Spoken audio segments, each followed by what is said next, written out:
28 de enero de 1856. Cincinnati, Ohio. La mano de una madre temblaba mientras sostenía un cuchillo de carnicero. La sangre tibia se acumulaba en las frías tablas de madera del suelo. Margaret Garner, de 22 años, mujer esclavizada y madre de 4 hijos, acababa de degollar a su hija Mary, de 2 años, antes que verla arrastrada de nuevo a la esclavitud. El cuchillo, aún resbaladizo con la sangre de su hija, atrapaba la pálida luz invernal que se filtraba por la ventana de la pequeña casa en Mill Creek Road, donde había buscado la libertad durante 17 días desesperados. Esto no era locura, esto no era rendición. Este fue el último acto de amor de una madre en un mundo que le había arrebatado cualquier otra elección, cualquier otra misericordia. Margaret Garner había decidido que la muerte era más amable que la esclavitud, que la tumba era más dulce que el bloque de subastas. Antes de continuar esta historia de coraje y desgarro inimaginables, déjanos un comentario diciéndonos de dónde eres y qué hora es allí. No olvides suscribirte para escuchar más historias inéditas de resistencia y supervivencia. La luz de la mañana se arrastraba lentamente por el congelado río Ohio, proyectando largas sombras sobre las orillas cubiertas de hielo que separaban Kentucky de Ohio, la esclavitud de la libertad, la esperanza de la desesperación. El aire estaba cortante por el frío de enero, denso por el humo de 100 chimeneas, pesado por el peso de los secretos susurrados en la oscuridad. Había nevado la noche anterior, amortiguando los sonidos de la ciudad que despertaba, creando un silencio que se sentía como el mundo conteniendo la respiración. Al otro lado de ese río, solo 17 días antes, Margaret Garner había corrido durante la noche con sus 4 hijos y su esposo Robert, sus pies dejando huellas desesperadas en la nieve, sus pulmones ardiendo con el aire frío y algo que podría haber sido esperanza. Detrás de ellos, la plantación Richwood Station en el condado de Boone, Kentucky, extendía sus tentáculos de memoria, campos de algodón marrones con rastrojos invernales, barracones de esclavos que apestaban a miedo y resignación, y el látigo del capataz, que cantaba su canción familiar sobre espaldas dobladas y cabezas inclinadas. Pero aquí, en esta pequeña casa en Mill Creek Road, propiedad del primo de su esposo, Elijah Kite, un hombre negro libre que había arriesgado todo para darle refugio, Margaret había saboreado 17 días de algo que nunca había conocido. Había visto a sus hijos, Thomas, de 8 años, con los ojos firmes de su padre, Samuel, de 6, rápido para reír a pesar de todo lo que había visto, Mary, de 2, aún lo suficientemente pequeña como para creer en la seguridad, y la bebé Sila, de 9 meses, y nacida en la esclavitud. Los había visto dormir sin miedo, despertar sin pavor, comer sin preguntarse si sería su última comida juntos. Se movía como el vapor, lenta, silenciosa, necesaria. Sus manos, marcadas por años de recoger algodón y quemaduras de cocina, se movían con una gracia que hablaba de supervivencia. Margaret había aprendido hacía mucho tiempo que en el mundo de la esclavitud el cuerpo de una mujer pertenecía a su amo. Sus hijos podían ser vendidos con menos ceremonia que el ganado, y sus sueños eran lujos que podían serle arrebatados a golpes si no tenía cuidado de mantenerlos ocultos. La casa en Mill Creek Road era pequeña, 3 habitaciones que parecían un palacio para personas que habían dormido en suelos de tierra y jergones de paja. Había una cocina con una estufa de verdad, no solo un fogón. Había ventanas con cristales, no solo postigos. Había camas con mantas que no pertenecían a ningún amo, sillas donde una mujer podía sentarse sin permiso y puertas que se cerraban con llave desde dentro. Durante 17 días, Margaret había vivido en el espacio entre la esclavitud y la libertad, suspendida como motas de polvo en un rayo de sol. Había cocinado para su familia, sin que un capataz cronometrara cuánto tardaba. Había amamantado a la bebé Sila sin preocuparse de que alguien le arrebatara a la niña para venderla. Había visto a Robert planear su viaje al norte, a Canadá, donde la esclavitud no podría alcanzarlos, donde sus hijos podrían aprender a leer y escribir, donde podrían poseer tierras y expresar sus opiniones y caminar con la cabeza bien alta. Pero la libertad, había aprendido Margaret, no era un río que se cruzaba una vez. Era un país por el que había que luchar cada día, defender con cada aliento y a veces elegir la muerte antes que su pérdida. Esa mañana, 28 de enero, el golpe en la puerta llegó como un trueno, cortante, insistente, cargando con el peso de la ley y la costumbre y la particular crueldad de los hombres que se ganaban la vida cazando a otros seres humanos. La sangre de Margaret se volvió agua helada en sus venas. Conocía ese sonido.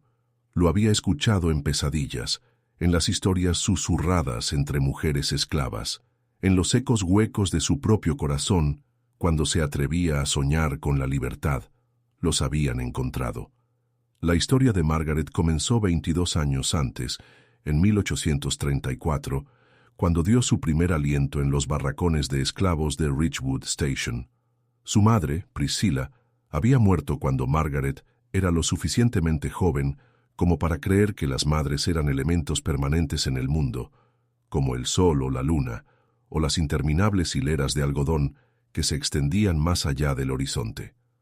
Su padre era un hombre blanco, cuyo nombre nunca había aprendido, cuyo rostro a veces veía en su propio reflejo, cuya sangre le dio la piel clara que la hacía valiosa, de maneras que cortaban más profundamente que cualquier látigo. Fue criada por otras mujeres en los barracones, mujeres cuyos propios hijos habían sido vendidos, que derramaron su truncada maternidad en cualquier niño que la aceptara. Le enseñaron a mantener la mirada baja y la voz suave, a trabajar lo suficiente para evitar el látigo, pero no tanto como para establecer un estándar imposible para otros. Le enseñaron a leer los estados de ánimo de los hombres blancos como patrones climáticos, cuándo desaparecer, cuándo sonreír, cuándo hacerse tan pequeña e insignificante como el polvo. Pero Margaret también aprendió otras lecciones. En las horas oscuras antes del amanecer, cuando los barracones zumbaban con conversaciones susurradas, aprendió sobre Denmark Vesey y Nat Turner, sobre el ferrocarril subterráneo, que se movía como un río secreto bajo la superficie del sur, sobre lugares llamados Canadá e Inglaterra, donde la piel negra no era un crimen y la libertad no era una fantasía. Cuando tenía 14 años, fue entregada a Robert Garner, otro esclavo de la plantación Gaines.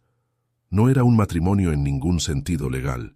Los esclavos no podían casarse, no podían hacer contratos, no podían prometerse un para siempre en un mundo donde el para siempre podía terminar con una factura de venta.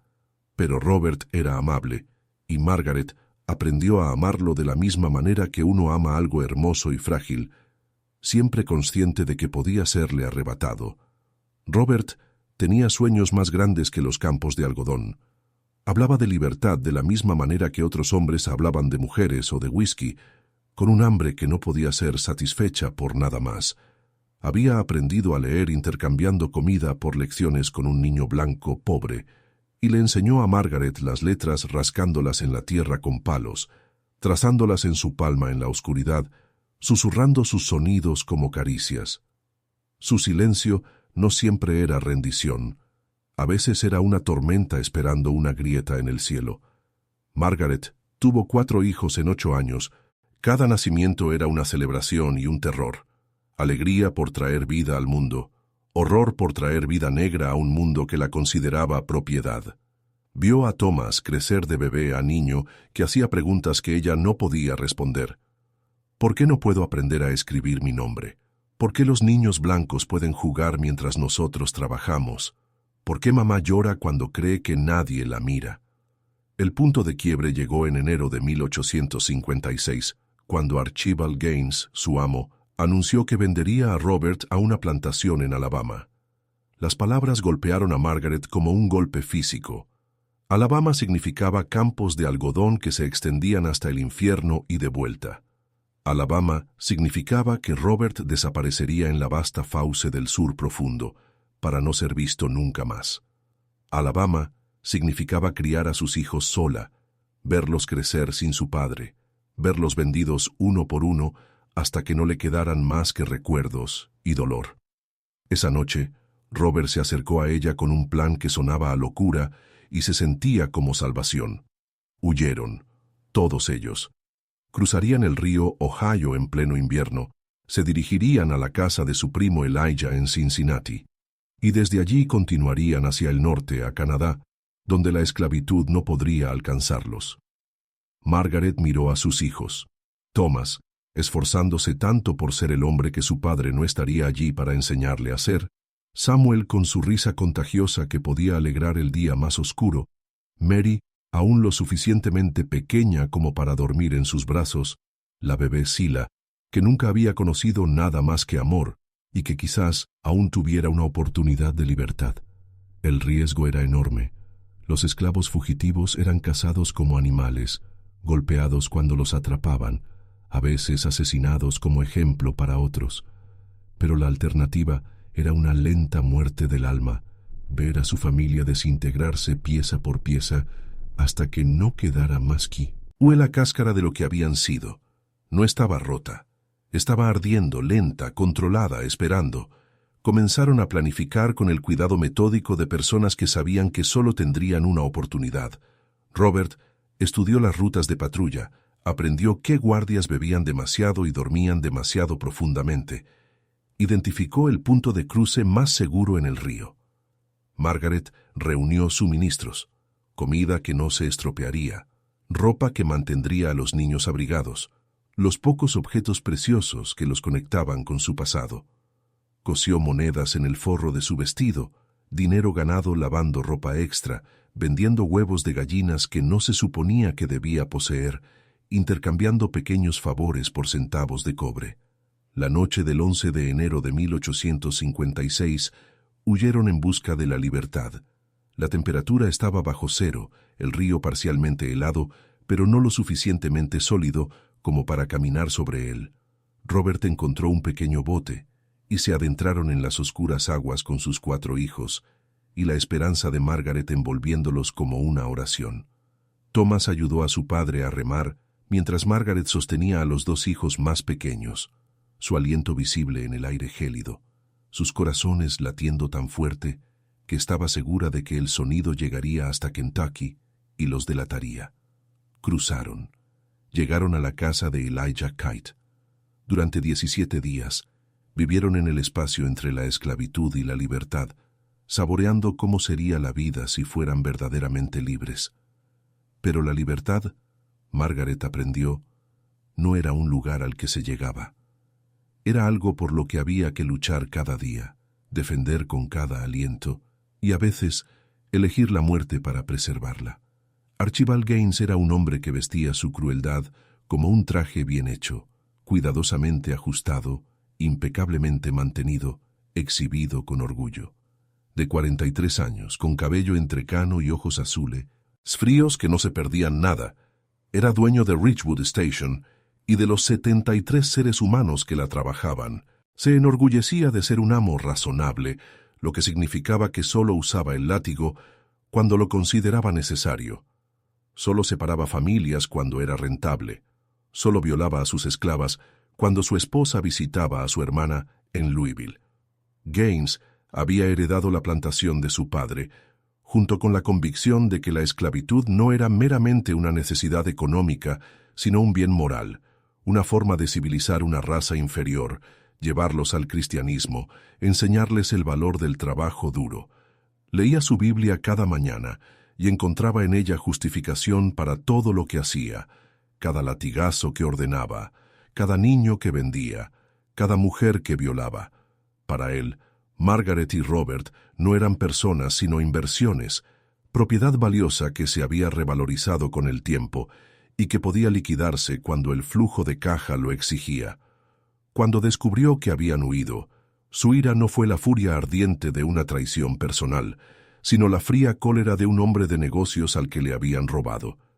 Inmediatamente contactó a Bennett Butts, un cazador de esclavos que se especializaba en rastrear fugitivos a través del río Ohio.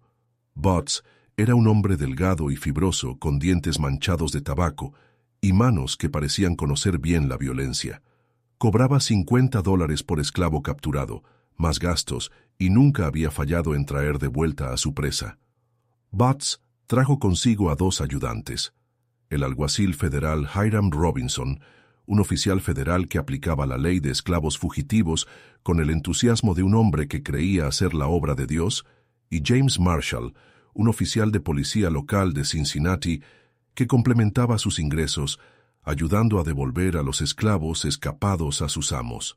Robinson era un hombre grande con la cara roja y manos como jamones, que hablaba con el arrastre lento de alguien acostumbrado a ser obedecido sin cuestionamientos. Marshall era más joven, más hambriento, el tipo de hombre que veía a cada esclavo escapado como dinero que se le escapaba. Juntos, estos 4 hombres representaban todo el peso de la ley y la costumbre que apoyaba la esclavitud. Gaines proporcionaba los documentos legales de propiedad. Butts, las habilidades de rastreo y el conocimiento local. Robinson portaba la autoridad federal, que anulaba las leyes estatales y locales. Marshall conocía los barrios negros de Cincinnati, sabía qué puertas podían esconder a esclavos fugitivos, sabía qué familias blancas podían ser lo suficientemente insensatas como para albergar a fugitivos. Habían estado buscando durante 17 días, siguiendo un rastro que conducía desde Kentucky a través del congelado río Ohio hasta el asentamiento de Mill Creek en Cincinnati. Butts había interrogado a otros esclavos, ofreciendo recompensas por información, haciendo amenazas cuando las recompensas no funcionaban.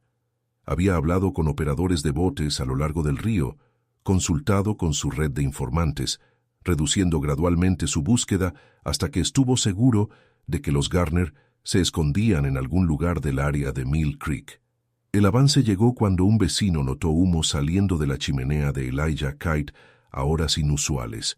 Vio sombras moviéndose detrás de las cortinas en momentos en que la casa debería haber estado vacía. El vecino, un hombre blanco llamado Patrick, que se resentía de tener negros libres en su barrio, contactó a las autoridades y recibió una recompensa de $5 por su información. Los estaba nombrando uno por uno, como maldiciones susurradas en la oscuridad. Margaret había visto a estos hombres antes, o a hombres como ellos. Había visto a Butts arrastrar a otros fugitivos. Había visto la violencia casual con la que trataba a seres humanos que habían cometido el crimen de querer ser libres. Había oído a Robinson sermonear a los esclavos sobre sus deberes, para con sus amos su obligación de aceptar su condición, con resignación cristiana. Había visto a Marshall registrar los barracones de esclavos, volteando colchones, desarmando muebles, tratando las escasas posesiones de la gente como basura, pero era Gaines quien la perseguía en sus pesadillas. Gaines, quien había poseído su cuerpo desde su nacimiento, quien había poseído a sus hijos, quien creía con absoluta convicción que tenía derecho a comprar y vender seres humanos como ganado. Gaines, quien hablaba de la esclavitud como una bondad, quien citaba las Escrituras para justificar la violación, quien veía sus lágrimas cuando sus hijos eran amenazados como evidencia de afecto maternal que la hacía más valiosa, no más humana.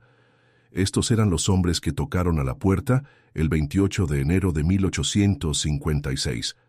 Estos eran los hombres que traían cadenas y grilletes y la certeza absoluta de que arrastrarían a Margaret y a su familia de vuelta a Kentucky, de vuelta a la esclavitud, de vuelta a un mundo donde los hijos podían ser vendidos lejos de sus madres y las esposas de sus maridos, y la libertad siempre estaba a solo un río de distancia, pero bien podría haber estado en la luna. Margaret escuchó sus voces a través de la puerta, oyó a Gaines identificarse, oyó a Robinson leer la ley de esclavos fugitivos, oyó a Butts ordenar a Marshall que vigilara la parte trasera de la casa en caso de que alguien intentara escapar. Miró a sus hijos, Thomas de pie, erguido y alto, intentando ser valiente, Samuel aferrado a la pierna de su padre, Mary jugando con una muñeca de hoja de maíz, demasiado pequeña para entender, la bebé Sila durmiendo plácidamente en sus brazos, y Margaret Garner Tomó una decisión que resonaría a través de la historia, una elección que fue tanto un acto de amor como un acto de guerra, tanto la rendición definitiva como la resistencia definitiva. El cuchillo de carnicero yacía sobre la mesa de la cocina donde Margaret lo había dejado, después de cortar tosi, no salado para el desayuno, 8 pulgadas de acero al carbono, mango de madera pulido por años de uso, hoja lo suficientemente afilada como para cortar hueso. Lo había usado esa mañana para preparar la que sería la última comida de su familia como personas libres. Ahora lo recogió con las mismas manos firmes que habían amasado pan y trenzado el cabello de su hija y trazado letras en la tierra para enseñar a Thomas su alfabeto. Los golpes en la puerta se hicieron más insistentes. Escuchó a Robert gritar desde la habitación delantera. Oyó a Elijah Kite protestar que era un hombre libre con papeles para probarlo. Oyó la voz del alguacil Robinson, que cortaba sus palabras como un hacha a la leña. «Tenemos una orden federal para el arresto de 4 esclavos fugitivos. Abran esta puerta o la derribaremos». Margaret miró a Mary, su hija de 2 años, aún lo suficientemente inocente como para sonreír a su madre a pesar de los gritos, aún lo suficientemente joven como para levantar sus brazos regordetes queriendo ser abrazada. La niña tenía los ojos de su padre y la barbilla terca de su madre, y podría crecer para ser hermosa, lo que en el mundo al que estaban a punto de regresar no era una bendición sino una maldición.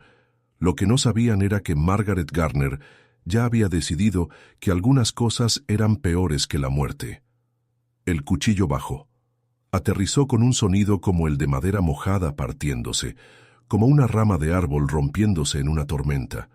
Los ojos de Mary se abrieron con sorpresa más que con dolor, y su última palabra fue «mamá», dicha no con miedo, sino con la confianza absoluta de que las madres saben lo que es mejor, de que las manos de las madres traen consuelo incluso cuando traen la muerte.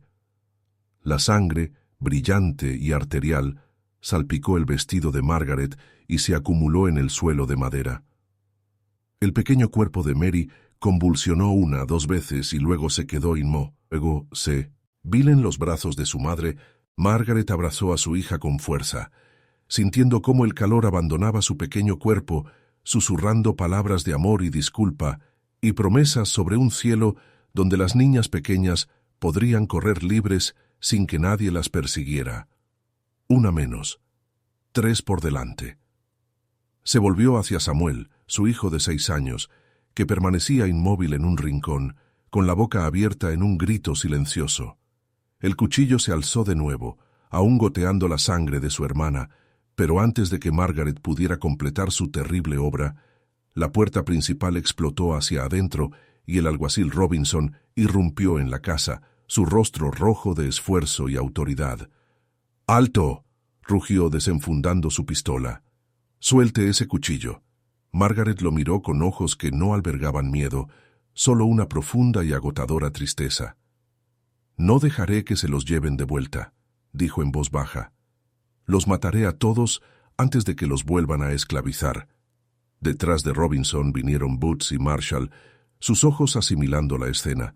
Margaret de pie en el centro de la cocina, su vestido empapado en sangre, el pequeño cuerpo de Mary en sus brazos, el cuchillo aún en su mano derecha.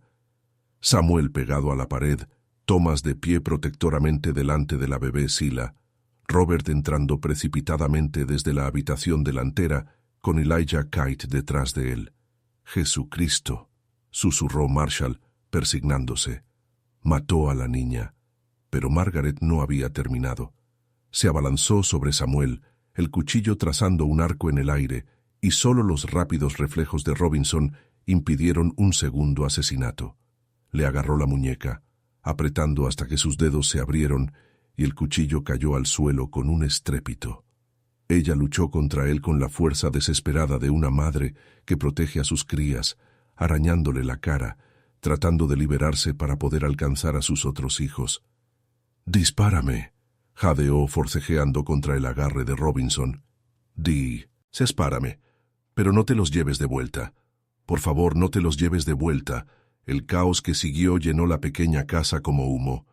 Los gritos de Margaret se mezclaban con los sollozos aterrorizados de Samuel, el llanto de la bebé Sila, los intentos de Thomas por consolar a sus hermanos menores. Robert luchó contra dos hombres que intentaban encadenarlo, su rostro una máscara de dolor y rabia. Elijah Kite protestaba su inocencia mientras Marshall registraba sus bolsillos en busca de pruebas de actividad del ferrocarril subterráneo. Los vecinos comenzaron a reunirse afuera, atraídos por el ruido, sus rostros pegados a las ventanas mientras la noticia se extendía por el asentamiento de Mill Creek. Una mujer esclava había asesinado a su propio hijo antes que regresara a la esclavitud.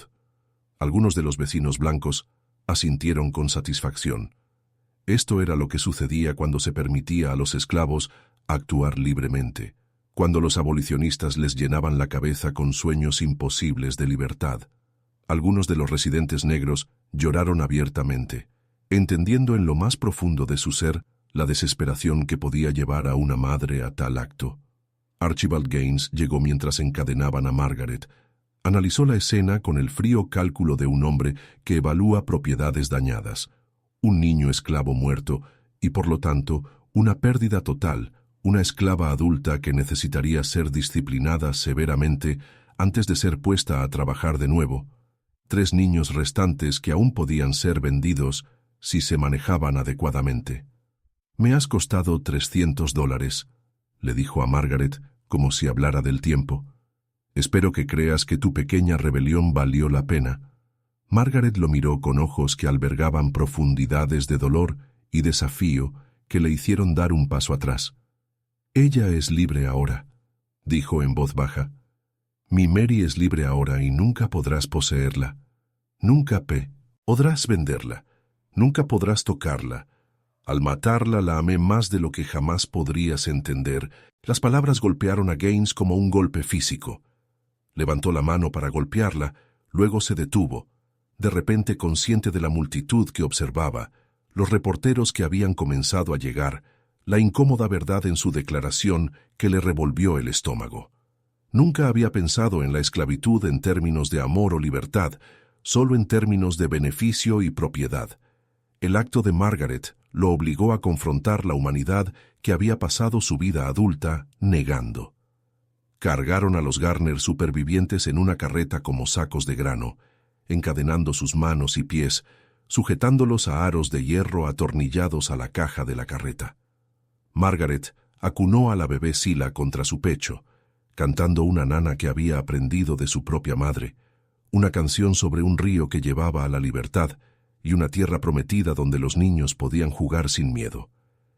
Mientras la carreta se alejaba de la casa de Mill Creek, Margaret giró para echar un último vistazo al lugar donde había saboreado la libertad durante 17 días. La sangre aún manchaba el suelo de la cocina donde Mary había muerto, y Margaret no sentía arrepentimiento por lo que había hecho, solo dolor por no haber podido salvarlos a todos. El arresto de la familia Garner se convirtió en una sensación que se propagó mucho más allá de Cincinnati, mucho más allá de Ohio, mucho más allá de las cuidadosas fronteras que los políticos habían trazado para contener la creciente crisis por la esclavitud. La historia de Margaret Garner apareció en periódicos desde Boston hasta Nueva Orleans, contada y recontada con diferentes énfasis según la política de la publicación y los prejuicios de sus lectores. Los periódicos del norte retrataron a Margaret como una heroína, una madre llevada a medidas desesperadas por un sistema inhumano.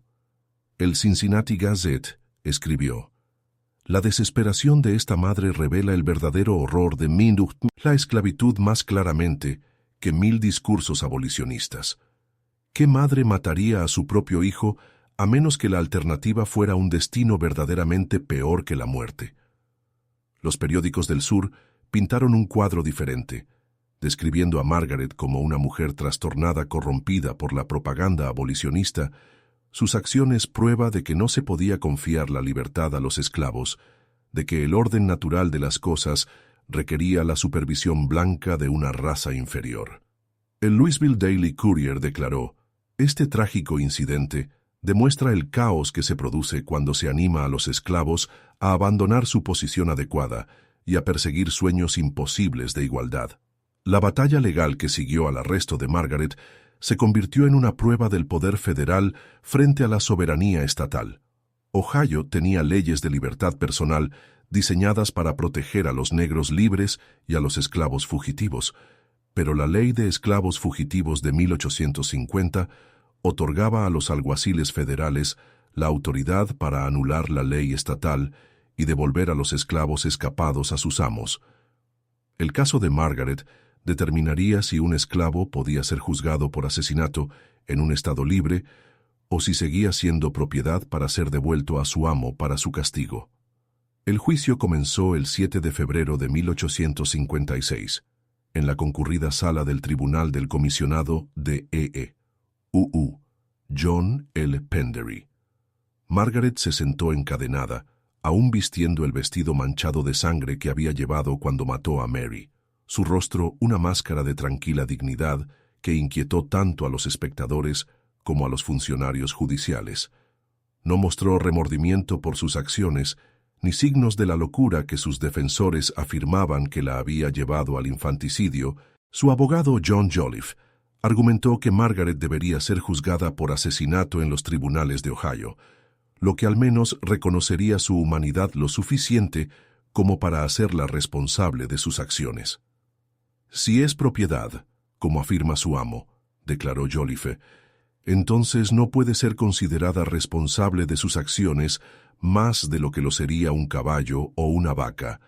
Pero si cometió asesinato, entonces debe ser humana, y si es humana, entonces no puede ser propiedad. La fiscalía, encabezada por el fiscal de Distrito Federal, James H. Chambers, argumentó que la ley de esclavos fugitivos era clara. Margaret Garner era propiedad que había sido robada a su legítimo dueño y debía ser devuelta independientemente de cualquier delito que pudiera haber cometido mientras estaba en Ohio. La ley no reconoce gradaciones de humanidad, declaró Chambers. O la ley de esclavos fugitivos significa lo que dice, o la autoridad federal no significa nada. A la propia Margaret no se le permitió testificar. Los esclavos no podían presentar pruebas en el tribunal. Pero su presencia habló más fuerte que cualquier palabra.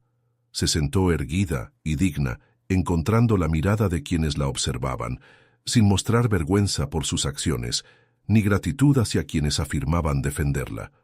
Cuando los periodistas le preguntaron si lamentaba haber matado a Mary, su respuesta fue sencilla y devastadora. Preferiría ver a todos mis hijos muertos antes que regresarlos a la esclavitud. El juicio duró 3 semanas y atrajo la atención nacional. Espectadores abarrotaban la sala del tribunal todos los días, muchos de ellos abolicionistas que veían a Margaret como un símbolo de resistencia, otros ciudadanos curiosos atraídos por la naturaleza sensacional del caso. Reporteros de los principales periódicos enviaban despachos diarios y las actas del juicio se reimprimieron en periódicos de todo el país. El 28 de febrero, el comisionado Pendery dictaminó que la ley federal anulaba la ley estatal y ordenó el regreso de la familia Garner a Kentucky. Margaret recibió la noticia sin emoción, como si siempre hubiera sabido que la ley y la justicia eran cosas diferentes, que el sistema nunca elegiría su humanidad por encima de los derechos de propiedad de los blancos. Pero incluso en la derrota, la historia de Margaret siguió resonando. Mientras la familia era transportada de regreso a Kentucky en un barco fluvial, la tragedia golpeó de nuevo cuando el barco colisionó con otra embarcación. En el caos que siguió, la bebé Sila fue arrojada al helado río Ohio y se ahogó. Algunos testigos afirmaron que Margaret había lanzado a la niña por la borda ella misma, eligiendo la muerte antes que la esclavitud una vez más. Otros insistieron en que fue un accidente. Margaret nunca habló de ello, pero quienes vieron su rostro mientras observaba a su hija menor desaparecer bajo las oscuras aguas, dijeron que parecía una mujer que finalmente había encontrado la paz. De vuelta en Kentucky, Archibald Gaines vendió a Margaret y a sus hijos supervivientes a diferentes plantaciones, separando a la familia como castigo por su intento de escape. Margaret fue vendida a una plantación en Arkansas. Thomas a una granja en Mississippi, Samuel a una plantación de algodón en Alabama. Nunca más volverían a verse. Margaret Garner murió en 1858, aún esclavizada, aún desafiante, aún llevando consigo el conocimiento de que había salvado al menos a uno de sus hijos de una vida de servidumbre. Su historia perduró, susurrada en los barracones de esclavos, cantada en canciones de libertad, recordada por una comunidad que entendía la matemática del amor y la pérdida que la había impulsado a una acción tan desesperada. La historia se extendió por las redes clandestinas como un incendio en hierba seca. En los barracones de esclavos desde Virginia hasta Texas, las madres miraron a sus hijos y comprendieron, quizás por primera vez, que había destinos peores que la muerte, que el amor a veces requería el sacrificio máximo. Margaret Garner se convirtió en una leyenda, una advertencia, una inspiración, la prueba de que incluso los desposeídos podían elegir su propia forma de resistencia, su propia definición de libertad. Su historia influyó en la literatura, inspirando a Harriet Beecher Stowe a escribir escenas adicionales para ediciones posteriores de La cabaña del tío Tom y, finalmente, inspirando la novela Beloved de Toni Morrison, ganadora del premio Pulitzer, que llevó la historia de Margaret a nuevas generaciones que de otro modo nunca habrían sabido de la madre que eligió la muerte antes que la esclavitud. En los años previos a la Guerra Civil, el nombre de Margaret Garner se convirtió en un grito de guerra para los abolicionistas que argumentaban que la esclavitud era tan brutal, tan deshumanizadora, que podía llevar a una madre amorosa a matar a su propio hijo. Su historia apareció en discursos de Frederick Douglass, en sermones de Henry Ward Beecher, en los escritos de William Lloyd Garrison. Hoy, Margaret Garner es recordada como un símbolo de resistencia, una mujer que eligió la única libertad disponible para ella y la usó para salvar a su hija de una vida de servidumbre. Su historia nos recuerda que la libertad no es solo un concepto político, sino una elección profundamente personal, que a veces la forma más poderosa de resistencia es la negativa a aceptar un destino inaceptable. La pequeña casa en Mill Creek Road, donde Mary murió, todavía se mantiene en pie, ahora marcada con una placa histórica que cuenta la historia de Margaret a los visitantes que vienen a comprender este oscuro capítulo de la historia estadounidense. Las manchas de sangre han desaparecido hace mucho, pero el recuerdo permanece. Un testimonio del amor de una madre y las terribles elecciones que la esclavitud impuso a quienes vivieron bajo su yugo. Cada golpe no fue solo un acto, fue un nombre recuperado. Margaret los tenía, a todos ellos, su madre Priscilla, su hija Mary, todos los niños vendidos lejos de todas las madres que habían soñado con la libertad, sentados con ella en esa pequeña cocina, siendo testigos de su acto final de desafío contra un sistema que trataba el amor como una mercancía y a los niños como propiedad. La historia de Margaret Garner nos obliga a confrontar verdades incómodas sobre la historia estadounidense, sobre el costo de la libertad, sobre los extremos a los que la gente llegará para proteger a quienes aman. Nos recuerda que la resistencia adopta muchas formas, que a veces el acto político más profundo es una elección profundamente personal, y que la lucha por la dignidad humana nunca termina. Su legado perdura en cada padre que elige el bienestar de su hijo por encima de su propia seguridad, en cada persona que se niega a aceptar la injusticia como inevitable, en cada acto de amor que desafía un sistema diseñado para aplastar el espíritu humano. Margaret Garner nos mostró que incluso en las circunstancias más oscuras, incluso cuando cada elección es terrible, todavía tenemos el poder de elegir el amor sobre el miedo, la dignidad sobre la supervivencia, la libertad sobre la vida misma. Si esta historia te conmovió, si el coraje y el sacrificio de Margaret Garner tocaron tu corazón, suscríbete, dale a me gusta y comparte este video. Su historia merece ser contada, su memoria merece ser honrada y su legado merece inspirar a nuevas generaciones en la lucha continua por la dignidad humana y la libertad. Haznos saber en los comentarios cómo te afecta su historia y qué lecciones extraes de su último acto de amor y resistencia.